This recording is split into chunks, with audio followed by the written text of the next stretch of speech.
All right, so as a preliminary matter, this is Donna Gerald, Chair. Please permit me to confirm that all members and persons anticipated on the agenda are present and can hear me.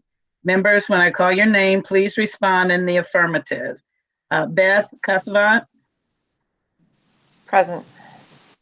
Juan Acosta, Present. Kelly Joseph, Here. Elizabeth Hilton. Okay. Good evening. This open meeting of the Diversity, Equity, and Inclusion Task Force Subcommittee, Public Safety, is being conducted remotely, consistent with Governor Baker's executive order of March 12, 2020, due to the current state of emergency in the Commonwealth due to the outbreak of the COVID-19 virus. The order allows public bodies to meet entirely remotely so long as reasonable public access is afforded so that the public can follow along with the deliberations of the meeting. For this meeting, the Board of Selectmen is convening, our task force through the Board of Selectmen is convening by Google Meet as posted on the town's website, identifying how the public may join. Please be sure to press *6 to mute your device. This meeting will or will not feature public comment. I guess we're public comment. Please wait till I open the items for public comment and press *6 to unmute your device. So I'll call the meeting to order and approve of our last minutes from our last meeting from June 2nd. Have we? I motion to approve. Can I get a second? Second. Okay. All those in favor say aye. Aye. Aye. Aye. Okay, any opposed? Great. Okay. All right, so we've approved the minutes. And I think, Beth, if you'll help me out. Oh, you just sent it to me. I got it right now. I wrote it, but I have to remember. Okay, so you want to review? That Sorry. sounds like my dog. Yeah, That's my dog. Yeah, it's a chew toy. I love it. Review our just a little bit of the discussion on the report generation. And I know that I just forwarded Juan's comments. I also know that we had feedback that Kelly shared, and I would put that under our recommendations, or if you want to do that before. I don't know, Kelly, how we want to incorporate that your documents that you shared. Were you planning to speak to them, or should we? So Chief Anderson, I followed up with him this morning and he was able to get me those documents. I have not had a chance to look at them. But that was in direct response to our outstanding requests. Some are data related, others with regards, Donna, if you recall, to the helmet. So there's some responses, and then comprehensive data dating back to 2017. They came in this afternoon and I have been busy with work all day. So I think more so just I anticipate that this will be one of a couple of conversations that we have about recommendations. So maybe we can all just check out that information offline. And as we continue to move forward with our recommendations, we can take that into consideration. I like that idea. I think that's exactly, either we can come back and discuss it as an agenda item if people want to go into details and really have that, but at least it's data for the considerations that we already were leaning towards anyway. So, okay. And I get my barking dog in the background. So, if you guys can, Juan was going to just share his 3, and I'm going to put my mute on just for a second.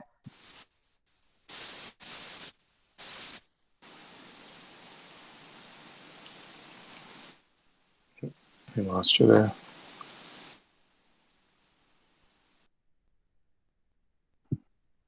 Okay, I don't know if we can hear Juan. He's on mute. Is he? Are we? Wait. Am I Yeah. on mute? Okay. No. You cut out a little bit. My internet got a little. You Oh, froze for okay. a second on my Okay. end. Okay.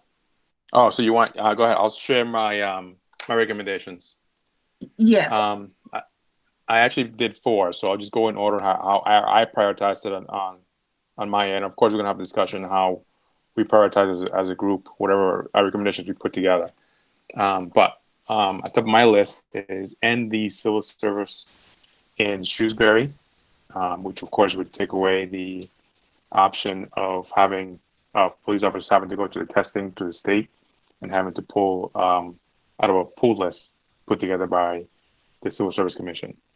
And I believe that would also affect the fire department or any other department that is part of the civil service pool. Number 2, end the role of the school resource officer in Shrewsbury. Chief Anderson during that discussion had mentioned that there are 2 posted positions, one at the middle school, one at the high school. He did mention that they're primarily as a mentoring role. But in my opinion, and Donna, based on document I sent, and I believe you put into this review, I did do some research on the matter since I certainly wasn't versed on it. And in my opinion, we should definitely end the school resource officer role in Shrewsbury. Number 3 is create a permanent DEI committee. We plan to make recommendations to the Board of Selectmen, but we do want some permanence. We do want some of these recommendations to have lasting effect and to find out whether or not they're working or not. And I think we need to have an ongoing committee that can make those reviews. And then lastly, create a public safety engagement board. I had a mind as to how that may potentially look, but of course, all thoughts are welcomed as to what kind of shape or form it would take. But basically, the basic idea is to have engagement with the community and the police, some sort of board where the 2 parties can meet and have, both fun conversations and ways to put together events for the community, but at the same time to have those serious conversations about potential issues that are going on in society today that may potentially happen in Shrewsbury. And those are my 4 recommendations. Okay. So I don't know, Beth, does anybody, why don't we just have any questions or feedback? Just for clarification, and then we'll go around and let everybody share and then we can discuss. But if there was any, so you have 2 different community engagement mechanisms, is that right, Juan? One was a community engagement board and then a second one. One is a DEI committee. So residents basically what we have now, but on a permanent basis to be able to review ongoing DEI issues. Because obviously we have a charge from the Board of Selectmen, but it's not permanent. It will expire come October. And so that's the first piece. The second piece is the Public Safety Engagement Board. The way I envisioned it is having an equal number of members, both from the public safety side of the town and residents, be able to have open conversations between the 2. And again, looking at both conversation, both potential planning of events, and things like that. Okay, thank you. I don't know if anyone else wanted to share theirs. Did someone else? I have a few.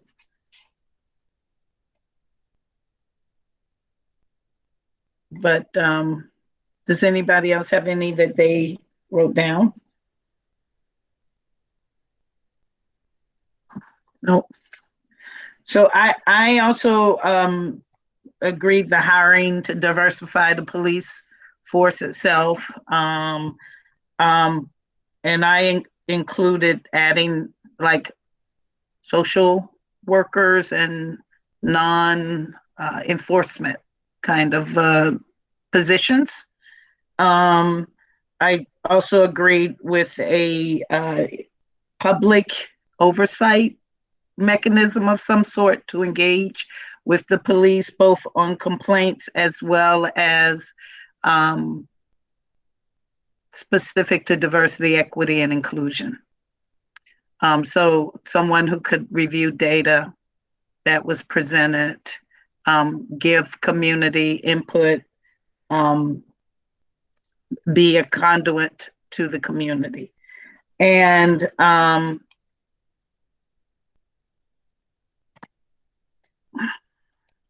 I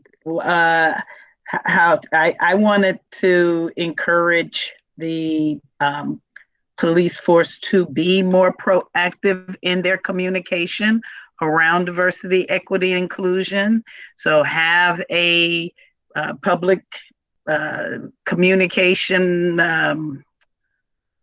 plan or some campaign to actively speak out about what they have provided. And you can see it in the handout that Kelly shared. If they feel like they do have a strong training program, then that if they publicly say that, I think it would go a long way. So it was more under my concept of enhancing a diversity, equity, and inclusion culture by standing behind it publicly. I think the data, there's a lot of things that probably need to happen at the state level that I had shared with our co-chairs of the task force themselves. But I think if we were looking at, I agree with Juan that something sustainable is needed from my perspective to make Shrewsbury the welcoming town that we want it to be. So I don't know if anybody else has anything they'd like to share.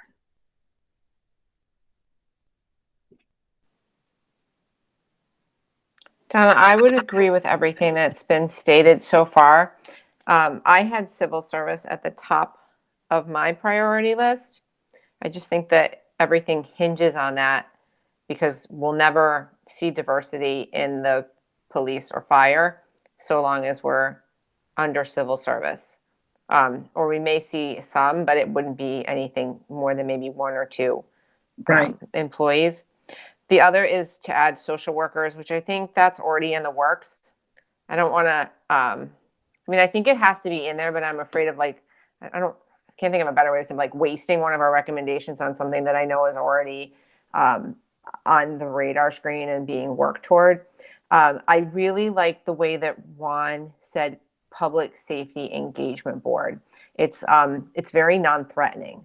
I think sometimes the way that we approach an oversight board makes people feel on edge, like someone's looking over their shoulder. But I think this way of saying it sounds like it's more cooperative. And I also like the way that he has different members of the community as part of it on a rotating basis. So I think there's a lot of, Juan pretty much wrote the report for us, I think, right here. He did an excellent job. It's so well done. But I agree with those things. That's what I would have put on my list. Okay. And thank you, Juan, for sending that out in writing as well.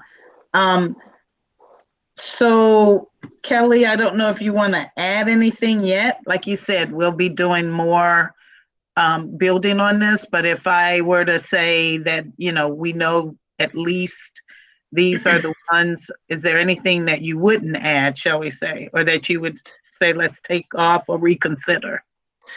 Yeah, I think I also had civil service on the top of the list. I think, although it's certainly a process to get done, I think there's a lot of political will and readiness within the town to make that happen. And as I was kind of thinking through my criteria for ranking and prioritizing, I thought that was and clearly there's an immense value, right? And that's really the only mechanism we have at our disposal that's will help us diversify and have the force more reflective of the community that it's serving. So I had that at the top. I also had, I think one thing that Chief Anderson mentioned during our first meeting that I really kind of hung on to was that there will be in the process at some point during this next year of undergoing a formal like policy review and changing a lot of their policies, procedures, and practices. I think it's would be perfect timing for us to advocate for this policy review to be conducted with at least one kind of added expert that can look at policies from a race equity lens, and not just to update them because they're super old and they don't apply anymore, but to really ensure that we're kind of centering race equity and having somebody come in, or even a group of people to come in to really analyze those policies and procedures to make sure that they're not causing undue harm to people of color. Because we know working in municipal government that that's very much been the case over time, is that we have unintentionally, but certainly intentionally at times, had policies and practices that that are biased towards certain groups and have harmed and kind of continue to keep down people of color. So I think that it would be really valuable for us to advocate because they're already doing it. And I think I actually wrote that the policies will be updated by May 1st of 2022. So that's perfect timing if we have these recommendations and can insert somebody into that process, or maybe use somebody entirely different, right? I think he mentioned Lexapol as the entity that was doing that work for them, or they had in line to do that policy review. But again, it was already work that's going to be done. So let's do it a little bit more intentionally from a race equity lens. So that was my second recommendation. And again, I think I know policies and practices aren't sexy, but they're really important. They're important. Yeah.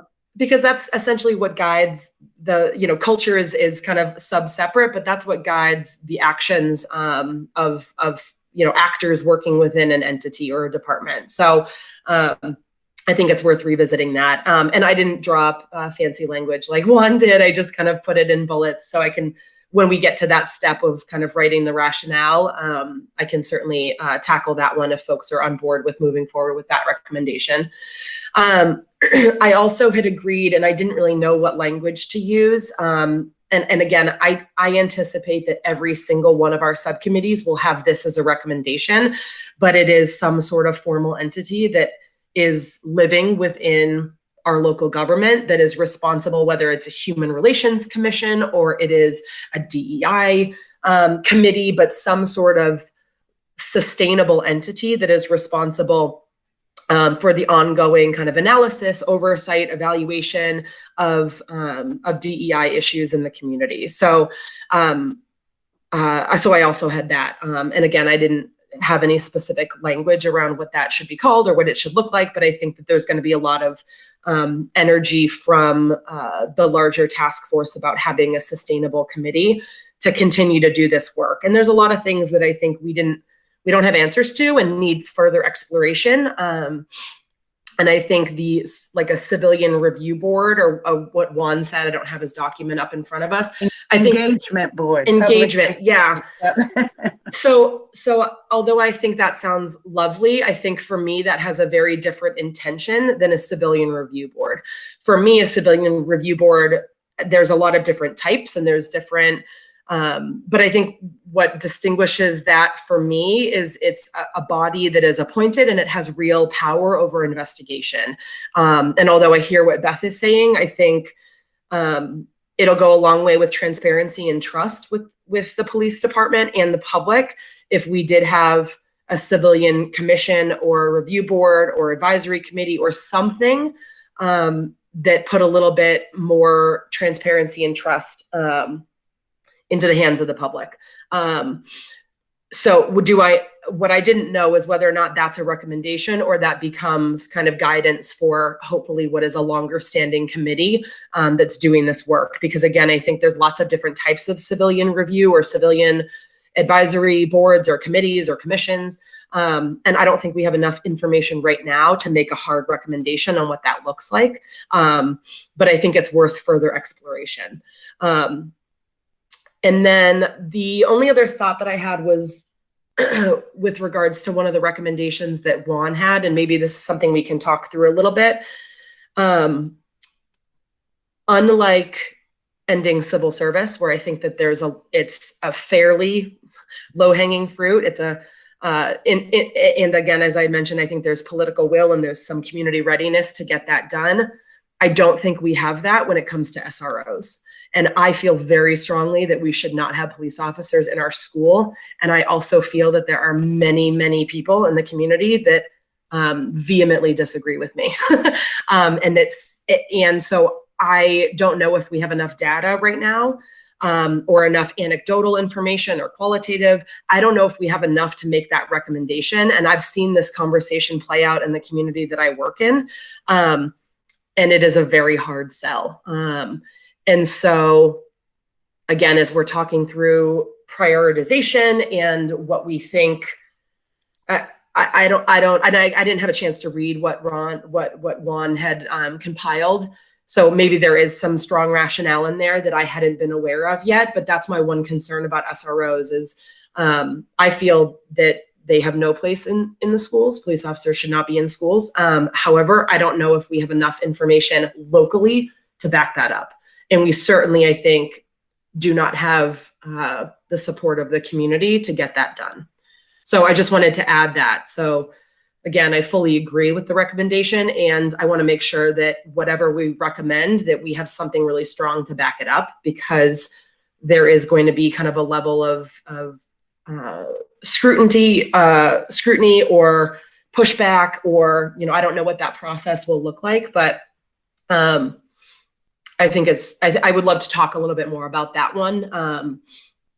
So maybe we can open up the floor for that. And I also had a question as well, and maybe Beth, I don't know if you know the answer to this, but when we come up with our final draft as a task force, is there going to be an option for public comment on that before it gets like a draft of that, so that we can get the public's feedback before we submit final recommendations to the select board? Had that been considered at all as a process step to really put this out to the general public and say, this is what we've been working on, here are the recommendations, you have an opportunity to share your thoughts publicly, and to have those also be included in kind of the final report back? That would be up to Adiola and Ruth. If they wanted to have a public hearing, they could do that as the chairs of the DEI task force. So that would be something you could suggest to them if you wanted to get their thoughts on it. Thank you. And you can always email them. Yeah, I think sometimes, you know, yeah, that's all I'll say about that. But thank you. That's helpful to know. But yeah, I would love to hear more, Juan, since you compiled that nice narrative. I just didn't have a chance to look at it yet. I'd love to hear a little bit more and maybe talk through, if it's okay, the SRO recommendation. And if we can make it super strong, I'm all on board with it. Again, I think I agree with the recommendation. I just worry that maybe, you know, I want to make sure that we have enough rationale to back it up. Yeah. So, yeah, I would prefer that you read the recommendation and the detail I put into it before we get into a deep discussion of the SRO recommendation. Because I did find a lot of information that, I mean, my initial thought was, all right, I was basically leaning the way you're thinking is I don't think there should be cops in school. That was my initial stance. And then as I read through the documentation I was able to gather, the news reports I was able to gather and figure out what that looks like. And again, because in my history, I never encountered a cop in a school.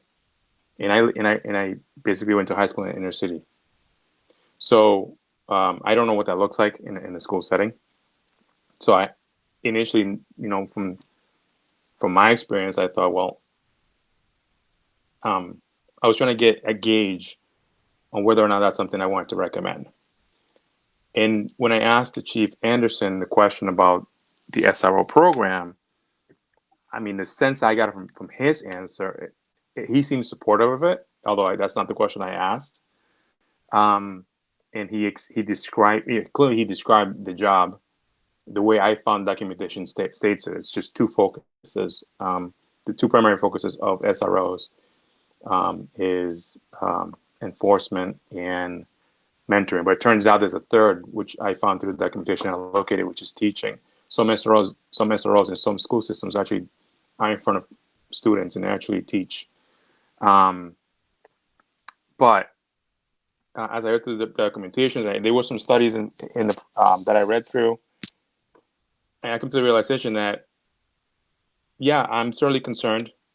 I came to understand the rationale for the SRO program. One of the reasons why I had to do some research on it is because I wanted to learn a little bit of the history, since I don't have a background on the subject. I was able to find some good information which I didn't include in the report I put together, and how the program has expanded over time, mostly because of school safety issues. And I think, Kelly, the concern you're addressing of potential disfavor from members of the community on ending the program, I suspect may come from the safety concerns. And I did make, based on what I found, I did make a point of mentioning that aspect. But then I also mentioned the aspect of the potential negative effects of having an SRO in the school systems and how that potentially affects minorities more specifically. But like I said, I think we should, you have documentation. I would urge you not to put it on the agenda to have at least that discussion further, and we can go from there. One thing that I like to point out before I end this point is that I came across a newspaper report from a few years ago. It's a town in Massachusetts. I can't recall it. I have it somewhere saved, but it was a 6-year-old that was that the police was called on in school. There's some sort of incident with another student, and they called the police, and then somehow they brought him down to the station. To me, that's egregious. There is no reason why a police officer should be involved in some sort of infraction relating to a 6-year-old. Obviously, that is not quite the case in Shrewsbury because we don't have SROs in elementary level. We have it in middle school and high school. But then it made me think about my own experience. Without going into detail, I had, based on the article I read, there was a similar report, a similar situation that occurred with one of my children. My instinct and my wife's instinct wasn't to immediately call the cops to sort the situation out. What we did is we happened to know who the parent of that child was, and we reached out to them directly. We did not go through the school system and begin that potential issue process with administration or otherwise. And we discussed it with them, and it was addressed in a kid's home. And that issue resolved, and it just never happened again. So, again, I think as I began to do the research and I began to look into it and thought about my own experience and thoughts about the matter, I just thought it doesn't make sense. There are other ways to achieve school safety without having to have a police officer in school grounds. A principal can certainly call the cops if there's clearly an issue in the school, and they can certainly come into the school if they need to. That's not an issue. It's not even a discussion. It's whether or not we want an actual police presence within the school building during school hours. Anyways, that's my thoughts on the matter. And you let me know if you would like to have a discussion further come next meeting. And we can. Thank you. We'll definitely put the items that we want to talk more about, like on the agenda here, the recommendations, make it very transparent, where we're going, what we're thinking. right? I think that's what we're wanting to make sure that that we're careful about. So,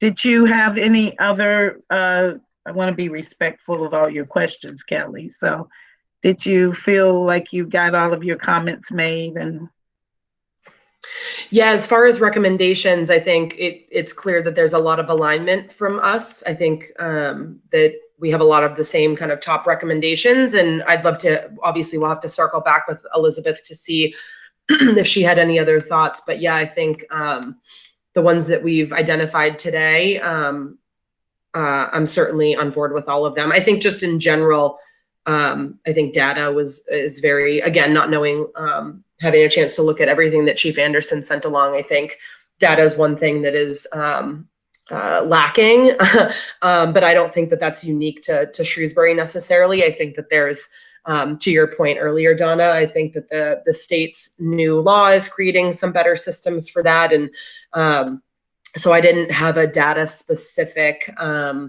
recommendation. More so, I wanted to make sure to use some of that, what they did have for data, to use that to just make sure that we were on the right track with some of our other recommendations. And had the override not passed, I think, thank God it did, but I think kind of the clinicians on staff and mental health resources, I think I was concerned kind of what the breakdown of calls was that the police were responding to. And if I think there's some data out there that says 9 out of 10 calls for law enforcement have nothing to do with violence, right? It's a lot of kind of social issues. It's a, suspicious person. It's substance use, mental health. And so I think we need to make sure that the activities of our police department reflect that. And so if we're spending a significant period of time, if police are responding to, child in need of services, if they're responding to mental health incidences and disturbed persons, and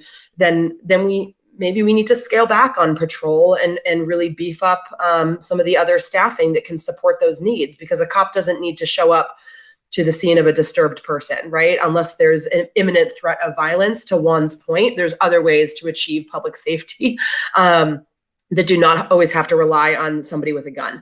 And so I think we need to, maybe in our recommendations too, just as a last thought, I think we need to really challenge, the community to be starting to think about public safety as more than just law enforcement.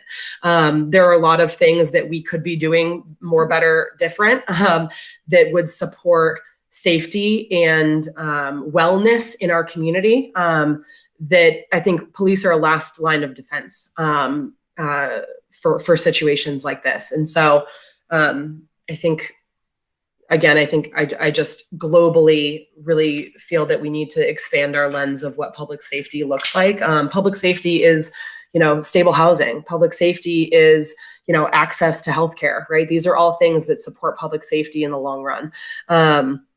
So although kind of our view is very specific, we're talking public safety, but we're really talking about law enforcement in this case. But as we move forward, I think we need to be really intentional and really focus a little bit more on the root causes of what leads to that last line of defense, why we end up needing to have more law enforcement, because crime increases because people can't find jobs, because they're dealing with, untreated mental illness, right? They're, these are kind of the root causes of criminal behavior. So that was just the last, again, I don't know if there's really a place for that in the report.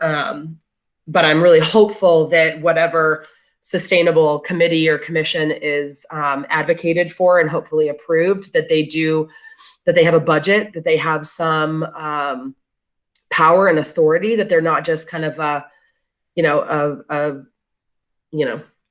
figurehead, that they really have the capabilities to move some of these DEI issues forward for the community.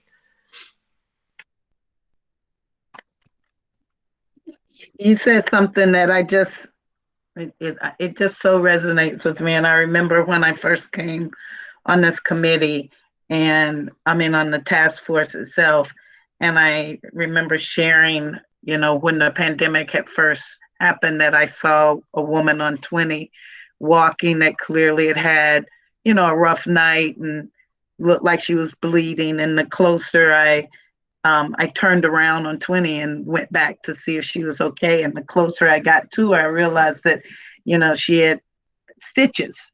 So she had literally been treated and then left to walk home. And I said, let me help you, because you should not be walking on 20 in the morning by yourself with a mask, get in the back of my car, open all the windows. I recognize there's some risk, but I just felt like, should help this woman out. And a gentleman rode up beside me and said, as I was trying to help her, and said, I just called the police. I saw her and I just called the police. And I was like, yeah, they've already come, and what she really needs is a ride to her home. It was like, I agree with you on, this is not just the police department's issue to address. I think the community does have a role, and I would be honored actually to say in our report that we would like to see the community engaging in, that the whole suspicious app starts with people not trusting each other in the community, or not walking out and saying, hi, are you new in the neighborhood or something, instead of jumping on an app and saying people are in my neighborhood that I don't know, call the police. I agree. That's a biggie for me. Well, and I think if you talk to law enforcement too, I mean, I work with a lot of police officers in the community where I work, and most of the work that they're doing right now is kind of these behavioral health incidents, and that's not what they want to be doing, right? Wouldn't it be great if we had services and supports in our community that were well enough funded with sustainable funding streams that we didn't always have to rely on the police when we see something that, somebody's in need of help? That's unfortunately, that's our only option a lot of times, right? We call 911 and let them figure it out. But that's really not what police should be doing. And I don't think it's what they want to be doing. And it's certainly not what they're trained to be doing. We know that there's huge deficits in training. So I agree. I appreciate that you've told that story a couple times, because I think it kind of helps center me for this work. So thank you, Donna.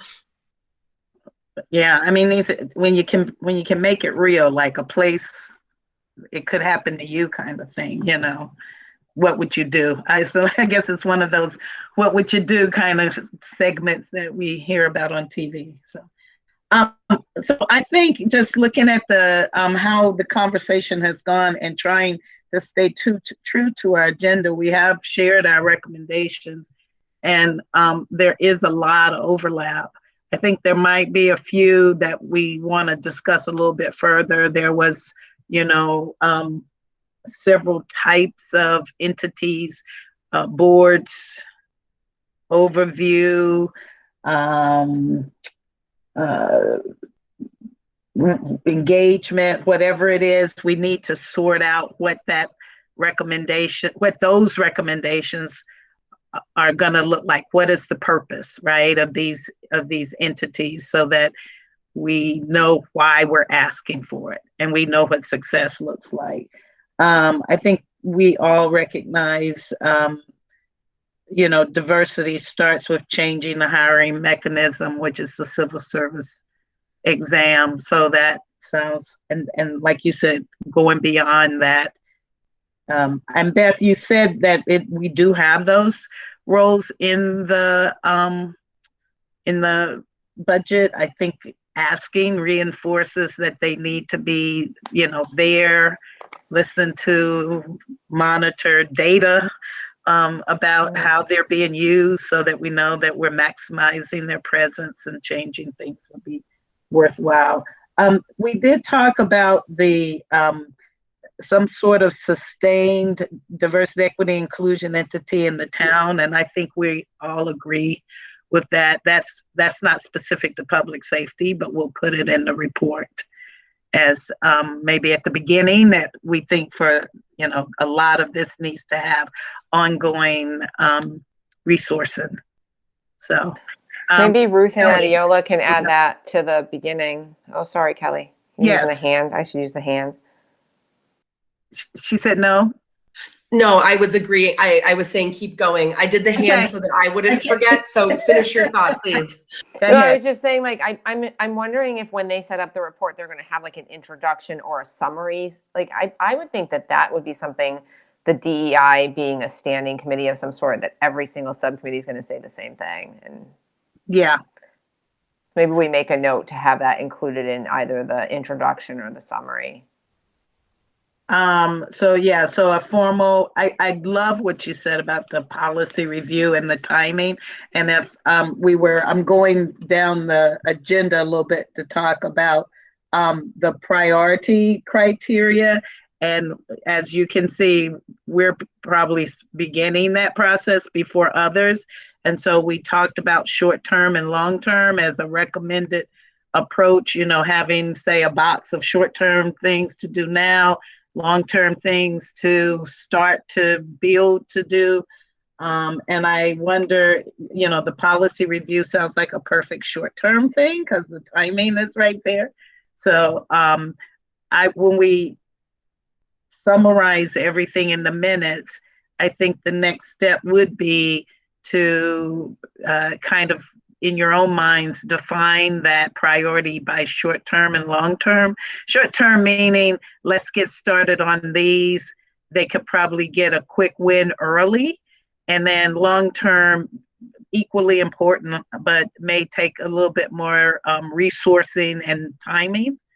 And then when we talked about how we would format the report, I think if we just took it of kind of an intro of what we did, our recommendations, meaning that the reference and resources that we use to come up to these recommendations, the interviews, that kind of thing, the recommendations, and then some sort of summary statement should be, I'm thinking of the way you write pretty much any report, right?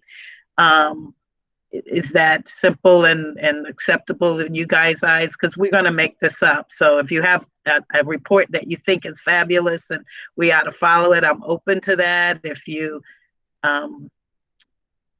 think this is, I'm thinking more of like any kind of research paper I would write, the methods and materials section and results and the discussion. So what do you guys think? Beth? Oh, and now I was just going to say, I took myself off mute and now I'm interrupting Beth. No, that's good. Go ahead. I'm glad. I was just going to ask, and I apologize if this was touched on last Monday. One of my kids had a medical emergency, so I couldn't be at the task force meeting. But was there any discussion around formatting, around kind of length that we could have? Because I think what I noticed really quickly when I breezed through what Juan had recommended is there's a lot of information. Do we have that much? Are we going to be given that many pages? And is there some sort of, I just didn't know if that was discussed on Monday. I think I saw it on the agenda, but it was my bad that I couldn't attend the meeting to be a part of that conversation. So any insight would be helpful. I had the exact same. I was going to say the same thing. Like, I almost think we need to send an email to Ruth and Adiola and basically ask them, like, how many pages? Because if there's 5, 6, are there 7 subcommittees now? If everybody writes 10 pages, it's a 70-page report. I can tell you right now, like, no one's going to read it. It's too long. I think we need to be given some guidance on how long or how much we're supposed to be writing. So like I said, yeah, we were told whatever you guys come up with, we'll use yours as the, so we're the guinea pigs. So I think we could definitely make some recommendations to them just to help out in any way. I agree. It's got to be a report that is going to represent the final guidance or the final recommendations is the key thing. How we got there can be provided as reference if requested or something like that, right? But it does, we can go into that. But I mean, you were probably thinking about like the current quarterly reports that they're submitting, those got to be like 2 or 3 pages per group. Yeah, but they're not, there's no consistency in the formatting. Right. That's the thing. Like, I think this has to look like, in my mind, I see an introduction where I would think that would be something from Ruth and Adiola that kind of goes through the process, right? We've got these subcommittees, lays out the subcommittees. Then I see each subcommittee having a section, and I don't think it should be more than 3 pages, I think should be sufficient. And then at the end, I would think that there would be a conclusion of some sort. So, Yeah. so go ahead, Kelly. What do you think, Kelly? No, I was going to say the same. I think, and if it's helpful, I mean, again, if we're kind of being the guinea pigs, I think we get, we can look at a couple different formats. I think it really depends. I think writing this for the audience is really important. Like, we're not writing this to be published, right? This isn't like a research paper, but I think no. So I think that there's a couple different formats I'm thinking about on the top of my head that maybe, I'd be happy to kind of send those to you, Donna, and we circulate. But I do think, bullets is not a bad thing. I think it's good to be just like really clear and concise. Like, here are our recommendations, and then there's the bullet, exit the civil service exam, and then there's a brief rationale or action steps, right? But I do think that I noticed that about and maybe that's why I brought it up in the first place. I noticed that about the midterm reports, that they were kind of, and this is no fault of Ruth and Adiola, because I think they have a monstrous task in front of them, but it was whatever every group submitted, they just put it all in one document. I think this is going to be a real document that is submitted and is official. And I think I want all of us to be able to take pride in what the final product looks like. And I think having some consistency is really valuable. So I can certainly pull a couple things for examples on my computer that I think speak to what this process has been for us.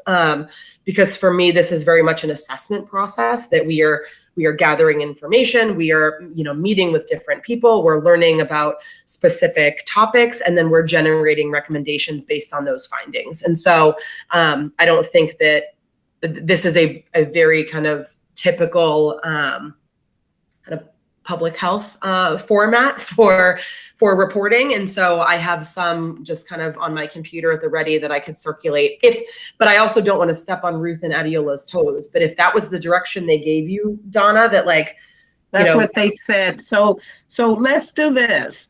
Why don't we make our first draft, okay, in the format that we would recommend for the major report, because then they could just fill in every group, right? Like I wrote down here that we would do the intro, which would include the methodology, what we call it.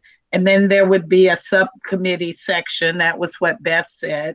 And we would make our recommendations within that. And the words that popped out when that conversation was going on is it would be an item or a recommendation, there would be a rationale, and there would be an action step.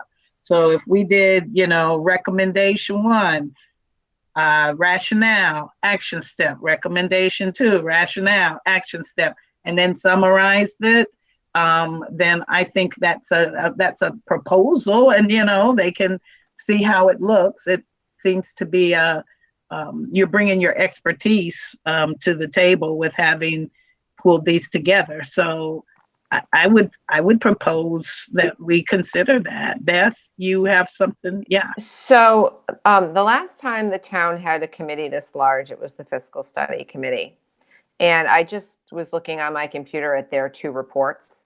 There was one in 2007 and one in 2013. The one in 2013 is 75 pages long. It starts with an executive summary, and then it has a section for each of the areas that was studied. Now, there were 13 areas studied because it was a report on every aspect of the finances in the town. So that's a little bit different from ours, but they vary in length. And then there's basically the ending summary. So I think that something like that could serve as a good blueprint for just a report that's been done at the town level. This was all done by citizens. and submitted to the Board of Selectmen. The thing of it is, like, the fiscal study document was definitely used by the Board of Selectmen, but I'll tell you, the most use I think these documents received was with both overrides, 2014 and just this one that we just did, because we keep going back to it. The public keeps going back to it as this is kind of like the document that explains where the money's coming from, all the different funding sources, and why we found ourselves in such difficult financial situations so often. So I think it's important when we write this that we're not writing it for the Board of Selectmen. I think we're writing it for the broader public as well, and just keeping that in mind. Because really, what is the Board of Selectmen other than 5 additional residents in town, right? But I would think that this is something that's going to be read by many, many people. I would hope, anyway. Yeah, I appreciate that framing, because that does change things a little bit for me. I still think we can follow kind of a similar format, but in terms of like formality and readability, I think we want to be able to lean into that and make sure that the language that we're using, the rationale that we're providing is talking to the general public, as opposed to folks who may be kind of embedded in a level of understanding that maybe we can't assume that the general public has. So I think that's really important context. Thank you. I think there might even be a need for a glossary of sorts. We do that with the town meeting booklet. There's a glossary of like municipal budget terms, because if you don't live that, I mean, I know when I first started with this committee, there were things I had to look up. Like, I didn't know them. And I think in one of those first few meetings, we actually talked about making a list of vocabulary that people might not know. And there may be people who don't know what certain terms mean. You know, we may talk about something and it's really, like, we all know what it means because we're steeped in it, but people may not. So that's something else to consider. Okay, so I think we have some outline of a format. So if I may ask Kelly to provide maybe a template, and Juan can take the recommendations that we've all shared and from the minutes, and we can get them into, you know, an outline, and we can make sure at the next meeting, I assume we'll want to talk more details about them. Like, we'll have time to look at the data, we'll have time to read. If there is questions, we can formulate them and bring them back and have more conversation about it. We can go back and read, you know, the school resource officer information. I think is one we want to dig into from the conversation, so we can be clear on what our recommendation is, whatever it is, right? You know, and I was listening to some of these thinking that question needs to be asked. It might not be answered by us at this time, but it still needs to be asked. So we can, you know, I think again, long-term might be some of those, but we can talk short-term and long-term when we see them all together. So, and by that time we should be ready to put something like in a draft that's ready for review. I assume we'll do this back and forth. So Kelly, Yeah, thank you. And I was actually, when you had mentioned before we got on this most recent conversation, when you had mentioned short-term and long-term, I actually wanted to retract, I think, maybe my previous thoughts about SROs, because I think maybe there is, and to the point that you just mentioned, Donna, that like maybe it's incumbent upon us to put this on the radar for folks to challenge kind of that public conversation. Do I think that that's happening tomorrow? No.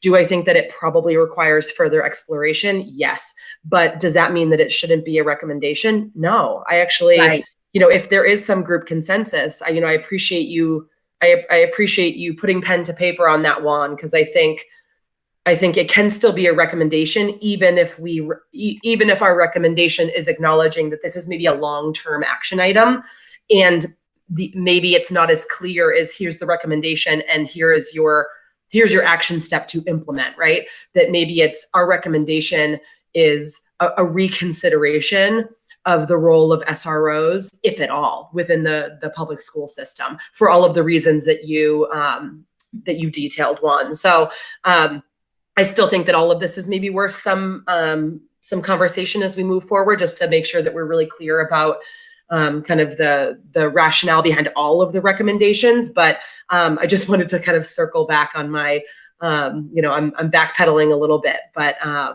I do think that SROs, after this conversation and additional consideration, I think it does have a place for me. So I would like to agree with Juan's recommendation that we recommend a reconsideration of SROs within the public school system. So I just wanted to mention that for the record. Yeah, and I'm going to add my name to that. I would add, when you talk about the role, it's about impact, right? So how is it being perceived? I mean, there's a lot of assessments that will probably, so I've got some young adults in my house these days, and when you ask them about SROs in the schools, that conversation is not what we parents think it is, I can tell you. I won't expose their answers, but I'll just say that it was very eye-opening how the students perceive the SROs. So, we need to know impact of these things. And I agree with you on that. So, all right. So just the last thing on the agenda, and I am trying to be mindful of everybody's time these days, was a conversation about setting a meeting schedule with Chief Vuano, but so there was a mix-up. I did see his name on the invitation. I'm not sure that there was a guaranteed follow-up that, he knew how that was going to come to him and all of that information. But Beth, can you alert me? Did he want a meeting? Was he just available for a meeting? Do we want a meeting? I think that originally it was a request from his end to meet with us. And so we wanted to make sure we made ourselves available and thought it was a good idea. But at this point, where do we stand with meeting the chief? What do we want to do? I mean, he apologized for the mix-up.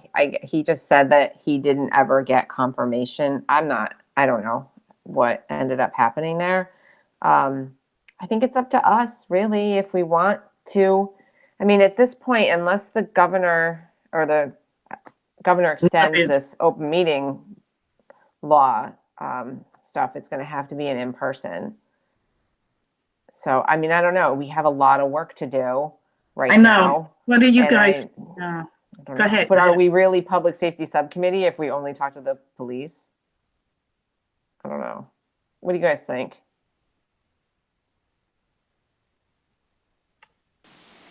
I think it's worth having a conversation, especially now that we're fleshing out the recommendations. So, for example, out of the 4 recommendations I put together, I had to remind myself exactly what Beth's point was. We've talked to the chief of police. Public safety is larger than that. It includes the fire department. So if we recommend ending civil service, and the stars align, and the process takes place, and civil service ends, it will affect the fire department. So yes. I think at a minimum we need to find out what the fire chief's opinion is on the matter, because obviously that will have an impact on a potential process that takes place later. The public engagement board I recommended, I didn't say strictly police on that board. I said public service, public safety, which would include fire personnel. So again, I think it's at least worth getting the chief's opinion, and try to get the pulse of the fire department. And, again, looking at the culture of the fire department, because the thing is, we need to look at the culture. You know, how is we're looking at the diversity of the departments, but also what is the culture within those departments, and whether or not it's conducive to open dialogue with the public. So obviously the similar conversation we're having with the police chief in that regard, we should at least have with the fire department, so they know that they also have a stake in the game when it comes to public safety and when it comes to the DEI discussions we're having.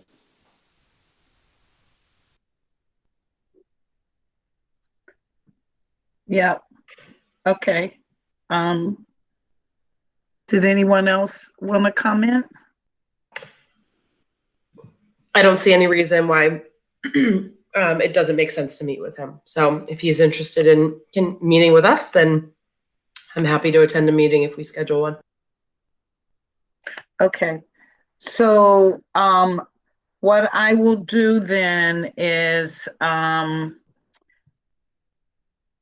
it's Taylor, right? Taylor's our new person that's helping us. So I will make sure that Taylor, when we determine our next available meeting, which we need to do, that she sends a reminder to him or lets him know how he will be communicated to, so he can look at it and we'll get a confirmation. When do we want to do this? Because it would have to be in public, and I don't know anything about setting up public meetings. So how do we do that? So the thing of it is, with a public meeting, okay, you will need to do the exact same thing where you make sure your agenda is sent into Taylor within the amount of time, 3 days in advance. But now you're going to have to make sure there's a space for you, a room available. So there's like a conference room A at Town Hall that we could use. There's a meeting room at the fire station we could use. We could meet in the meeting room at the library, the smaller meeting room. We could meet in the old selectmen's room at Town Hall. So there's a bunch of different spaces that are available. It's just a matter of making sure that there's one that we could use. That's all. And then it gets put on the agenda, and that's where we meet. And it's open to the public. Do we pick the space? Do they pick? Does Taylor pick the space? Taylor will, I mean, if you had a preference, you could tell her, but she will likely just put us where there's space. Because now that if all the boards and committees are going back to meeting in person, now there's not as much space, right? Because the selectmen are in the room on Tuesday night, the school committee on Wednesday night, the planning board on Monday night, the finance committee on Thursday night. You're out of space. You're out of nights.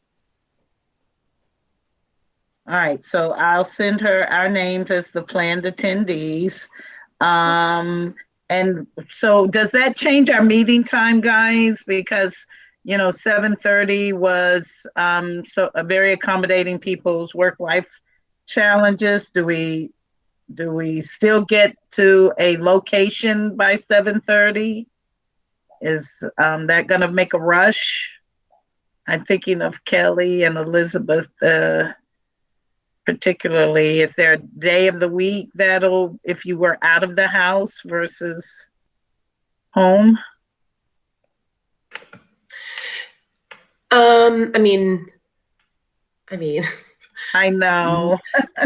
I mean, none of these are none of these are great options just because for bedtime with my kids. But that being said, I think if as long as there's enough advance notice, I can call on my husband to pick up the slack. So the only conflicts I sometimes have are Board of Health meetings where I work, and those tend to be on Mondays. But I haven't been at one of them in a while, so it's not like a regularly like a standing calendar invite for me. So I can be flexible with enough notice. So I could get to all of those places by 7:30 and then leave bedtime up to my husband. So. Okay. So I'm assuming that we would do something before the end of June. So I know we like to give Juan some time to turn everything around, 2 weeks. So are we looking at the week before the 4th? Is that possible? I'm assuming the week of the 4th might be a vacation time, or might be, I don't know, which direction do people take time? I know I'm actually going to be out of town in July for some period of time, so I'm trying to get things done before I have to leave too. So it's the 28th, that week. I don't know. 29th or 30th might be better days than Monday. I would agree with those days. Shall we do maybe the 30th at 7:30? I'm free. Okay. So Sure. why don't I do the 29th or the 30th will be options for the chief. Since he would be invited to this meeting. Sure. And so it'll be one of those 2 days, the 29th or the 30th. Juan, are you available both? I apologize. Yeah, at the moment I am. So, Okay. obviously, so I check my calendar, but I think I'm good. Okay, so we'll do a 1-hour meeting, 7:30 on either June 29th or 30th, depending on Chief Wano's availability. And the agenda will be to review with him the work of the committee. Did we want to go into our recommendations or stay kind of in the more the categories of things we wanted to talk about? Where do you guys feel? I'm good with saying here's the direction we're moving in, but would you want to wait and see what he says?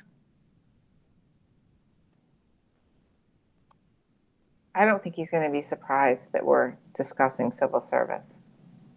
Yeah. So we could bring the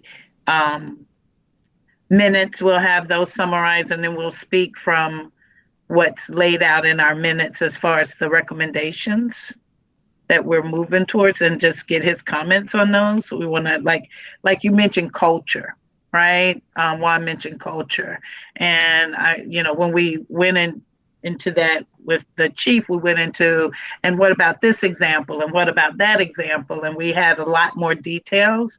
How do we get what we need from Chief Vawano versus more of a general conversation?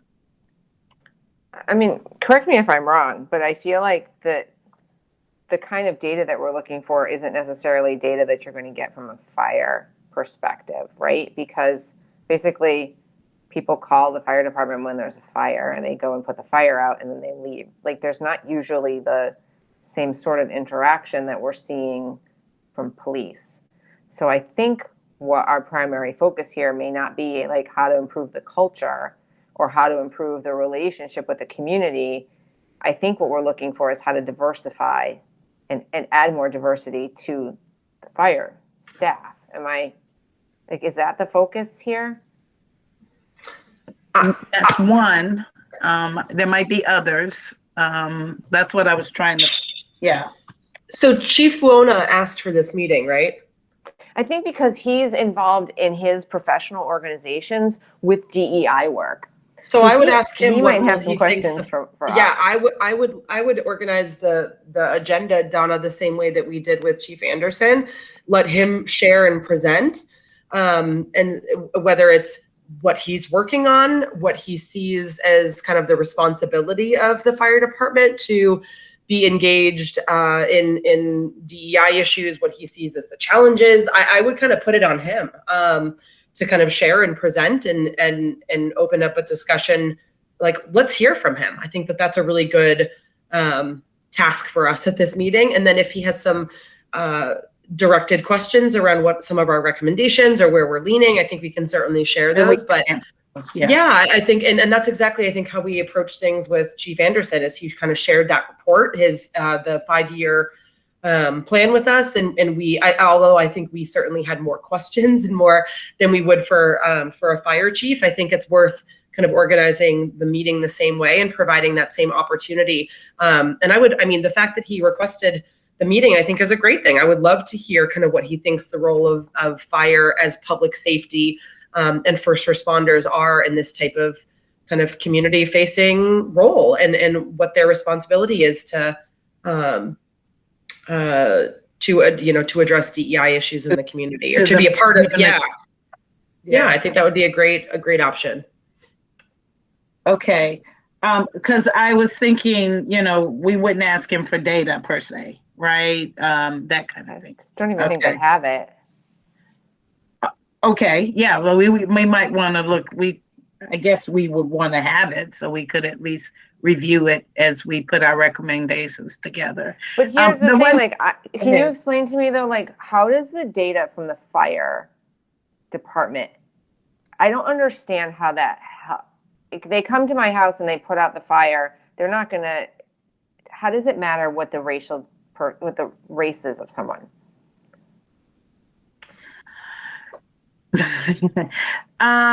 So I can imagine different scenarios, but I don't know them to be fact. So that's why I'm like, it's kind of like when you look at medicine, right? You have an illness, you go to the doctors, they give you medication, and you leave. That's the mentality. But the way you engage with that person to get to their diagnosis, or maybe what you think is a normal path for them to react, to go to the pharmacy and get your medication when economically that may not be as easy, and so that person may not take all their medicine, or they may, you don't know what you don't know. But when you I've heard it in the medical I was trying field. Right.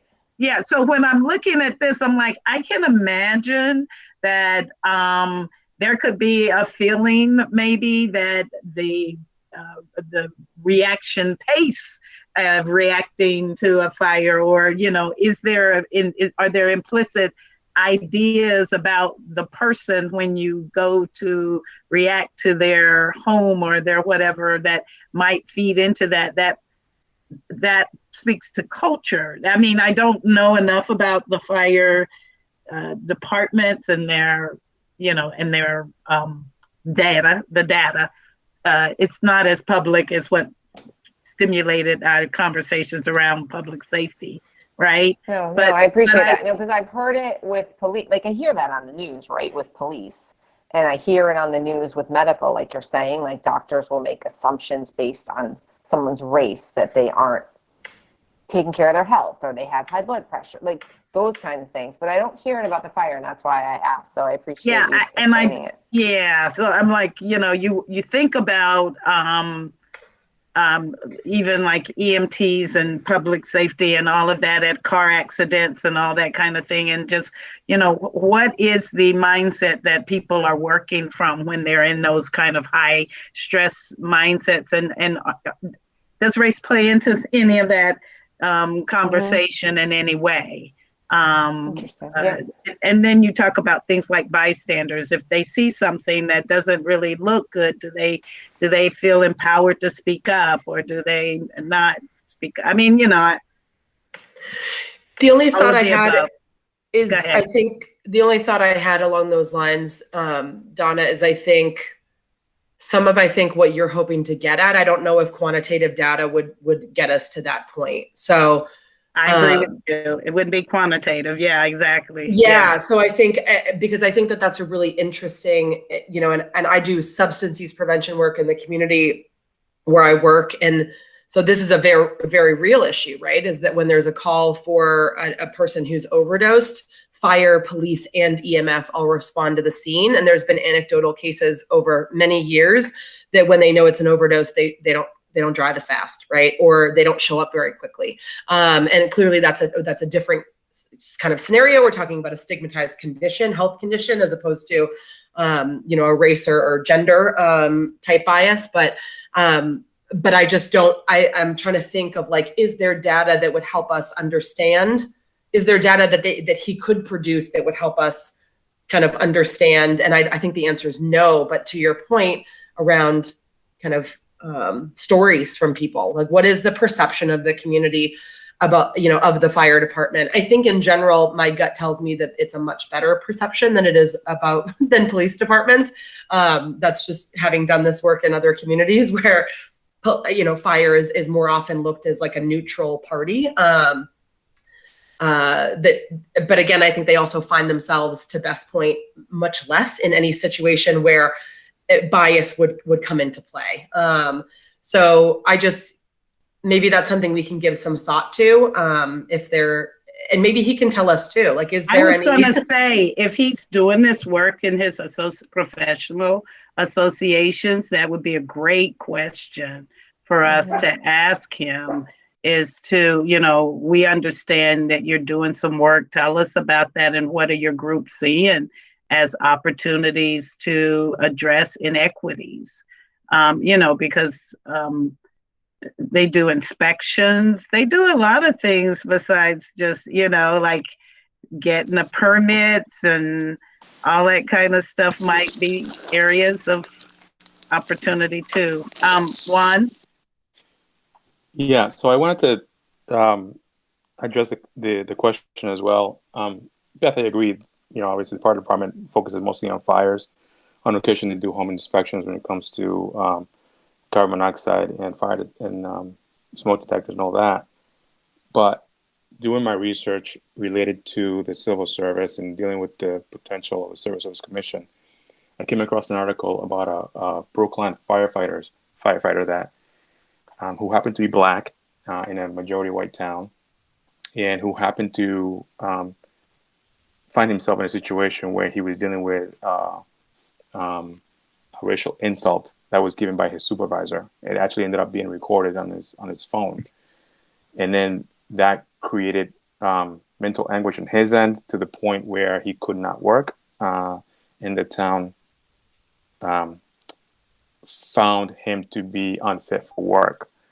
They ended up going to the Civil Service Commission. The Civil Service Commission ended up finding that the town created the conditions by not addressing the incident between the supervisor and the Black firefighter.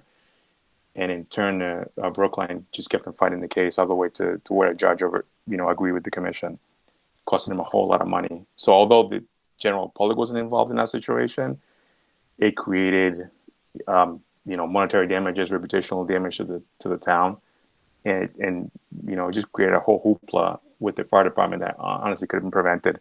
And I think that's where William referring to the culture, that if you don't have the DEI discussions within the fire department, which in Brooklyn I believe is mostly white, we could potentially be facing a situation in Shrewsbury where if we have an increase of personnel that is non-white in these departments, we have to make sure that the culture is right and discussions are being made to ensure that there are boundaries as to what an individual can say or do and to prevent a hostile working environment. So this is why I really refer to the culture of setting. And it would apply to the police department, and I believe it would also apply to the fire department in that circumstance.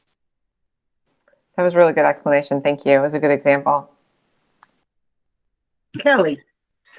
Do we know if because I think I love that point, Juan, and I wonder, is the employment subcommittee, are they, like, how do you assess culture, right? Like, I wonder if there's any, yes, diversifying the workforce is critical, but what does that feel like for the people who are the guinea pigs, right? The first Black police officer, the first, Spanish speaking admin, right? Like, what does that feel like for, like, how do you assess culture? And so I think that spans all of these departments, and I think it goes through the municipal workforce. So I'm just curious, I'm also just kind of confused as to, like, what questions I can ask to what people when. Like, could I send an email to the employment subcommittee and ask the chairs this question? Does it have to go through somebody else? I feel like sometimes I use you all as a sounding board, so I apologize. But I think that that's a really important point, that just diversifying, that is including people of color, but how does it feel to actually work there, right? Is it still a hostile environment where they're going to face microaggressions on a daily basis? Then that's not a conducive work, and we would see that, right? We would see the end game for that would show itself, because we wouldn't have retention of those employees. But it would be great to better assess and kind of proactively address that while we're simultaneously taking steps like exiting civil service to increase the candidates of color that are coming into different departments and within the workforce in general. So Beth raised her hand. When we do our next action steps and all of that, we need to make sure to put that detail into our recommendations. So Beth. So I was just going to say, we have in our folder, like our drive, everyone's phone numbers. So you can always text someone and ask them if you could speak. And then you can just talk and ask questions as you wish. And you don't have to be worrying that you're somehow violating open meeting law, because you can always speak one-on-one with a member of a committee. And that is not a violation of open meeting law. And I'll just share, I get emails from individuals addressing me as the Public Safety Subcommittee Chair. So they don't send it to everybody like a convened meeting, I think is the mindset. And then I try to thank them, invite them, do whatever I think is a way for them to get their information heard. That's what's happened to me a few times. So, thank you. And I think the employment subcommittee was always one of the first subcommittees to report out, and they always talked about all of that data that they were looking at and the recommendations that we're making. And I think there was assessment to components to the culture afterwards. So we can see what their recommendations are going to look like when they put them out there, but I think that is in their planning. You could reach out and confirm. So, all right. So what we'll do is I'll send the same kind of guiding questions, not specific to the Shrewsbury Police Department, but to the fire department, to Chief Luano, and ask him to join us and share with us some of the work he's been doing around diversity, equity, inclusion, and what he envisions for the Shrewsbury Fire Department. And we'll let him give us his information. We'll just tell him these are the areas we're looking for. And so do we want to do an hour meeting? Because that is late. It'll be in person. We'll all be physically moving around and tired. So that'll probably be the meeting pretty much, is to get that. I assume we don't want to get into any conversation around the report after listening to him. Is that correct? And we'll keep working on the report. Is 7:30 the earliest we can meet then? Is that? Yeah, so I'm always trying to accommodate our working mothers. Kelly. So I think I could potentially do earlier. I cannot do earlier on Tuesdays because I work until 7 p.m. on Tuesdays. And I think that Elizabeth, my recollection was that Elizabeth has a variable work schedule that she has to work evenings at times also. So I could do 7 o'clock on a Wednesday, but I could not do 7 o'clock on a Tuesday. So something for us to consider. Sorry. That's all right. Well, no, we want everybody to be, accommodated to be involved. I mean, so we'll go 7:30 to 8:30. The agenda will be to review our minutes, to welcome the chief, and maybe set our next meeting to follow up. By that time, we'll be able to have a few drafts of the report. So the report drafts, how do we maintain those, Beth? So you as the chair can send out the drafts to the committee, and then we would make any changes or comments or feedback and send them back to you, and then you would incorporate them. Okay. So I would highly recommend a deadline though. Like if you send out a draft, I would say, okay, please give me any changes or feedback by Friday at 4 type thing. Because otherwise, I think it gets a little bit unwieldy and you start losing track of which draft version you're is, on. yeah. Yeah. Mhm. The other Okay. thing we could do is meet in person and talk about the draft. Like, so then when you've compiled it with everybody's edits, then we have a meeting and we can talk about it freely and make any kind of changes we want because we're deliberating together in an open meeting. So at the next meeting, then, the end of the month, we'll have a discussion about whether we want to have a meeting to go over the draft or whether we want to manage it electronically. Okay. And Juan, if you're always so timely with your minutes, once you come up with the minutes, I know Kelly was going to get a template. We could have a draft just like maybe the day before that week, if we can, spend this week and next week getting it into a template. So are we ready for that, Kelly? I was going to ask a question and then if the answer is yes, volunteer an option. So are we able to help take some of the load off of Donna? So I hear what you're saying, that we have to like send all of our edits to Donna, but like, does Donna have to be the only person to incorporate the edits, or can we share some of these responsibilities? I just want to be mindful of feedback flying around from multiple people and having, Donna is responsible for scheduling the meeting, setting the agenda, reaching out to, the town to get it on the schedule, editing I feel like it's just a lot on the chair. And so if there's an opportunity for us to share some of these responsibilities a little bit more, I think that I would be happy to volunteer a little bit more time. I like writing and editing and doing this type of stuff. And so if there is an opportunity for us to contribute a little bit more, those of us who have not been the chair or the vice chair, I think, or the note taker for that matter, I just want to make sure that I'm contributing a little bit more at this juncture, if that's appropriate. And if Donna, and if you want the help, because I want the help. Okay. I'm never going to turn down the help.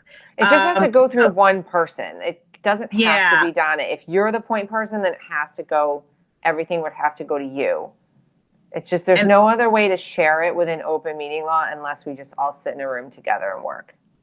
So here is what I was going to recommend. Let me be a little clearer. When Juan sends out the minutes, okay, he sends it to everybody. Or no, you only send it to me, and then it goes to Taylor, and then Taylor sends it to everybody, correct? I'm trying to make sure at what point you all she posts see it to the drive. Puts it in the drive. She posts it to the drive. Then it's available to everybody. Okay. At that point, Kelly, you could take the minutes that would capture the recommendations and put it into a draft template, right? And that is what we could have at our next meeting to share or review or to talk about. Is it better for us to sit and talk through these in a meeting, or is it these are, we're thinking fairly alike and we can just do edits, right? It's not a big discussion. And then we could come together with that draft to say, what is missing? What do we need?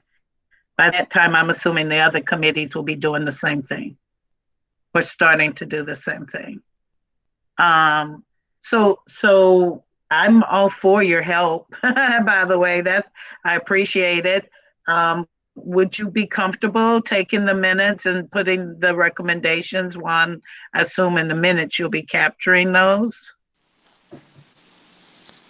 And so you can take them and put them into one of your report templates. And let's start there.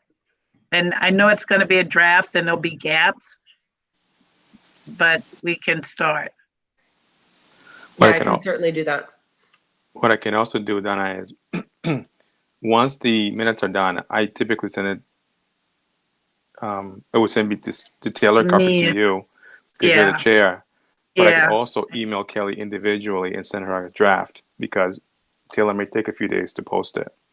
Okay. So she can have that. And if Kelly has any questions, she can call me individually to ask questions about the minutes for clarification as well. For Get my contact clarification. information. That would be Yeah. great.